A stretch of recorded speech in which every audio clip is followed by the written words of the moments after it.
రారా తమ్ముడు, వచ్చి కూర్చో.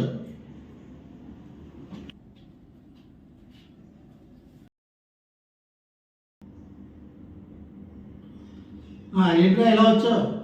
మరేం లేదండి, ఈరోజు నాన్న మనందరినీ వదిలి వెళ్ళిన రోజు కదా, ఎందుకో బాగా గుర్తొచ్చి నిన్ను చూడాలనిపించింది. సరే చూసావు కదా, నాకు కొంచెం వర్క్ ఉందిరా. ఫ్యామిలీ టెన్షన్స్, జాబ్ టెన్షన్స్ ఒకటే అండి, చాలా రకాల టెన్షన్స్ ఉన్నాయి. మనం మళ్ళీ మాట్లాడుకుందాం ఇట్లా. సరే అయితే.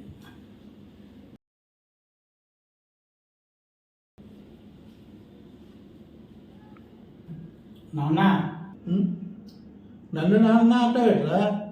నాన్న బ్రతికుండేటప్పుడు నాన్న తర్వాత నాన్న అంతటి వాడు అన్నయ్య అనేసి ఎప్పుడూ చెప్తుండేవాడు.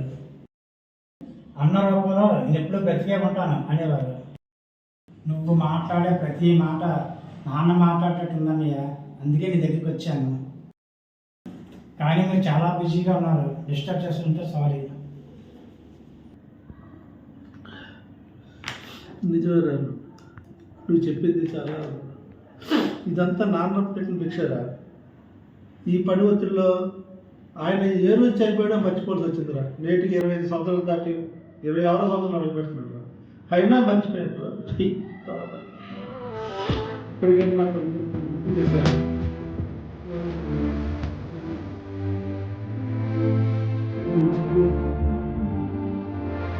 నాన్న నన్నెప్పుడూ వెంటాడే ఎమోషన్, నవ్వు లేకుండా నాన్న మొహం ఎలా ఉంటుందో నాకు ఇప్పటి వరకు తెలీదు.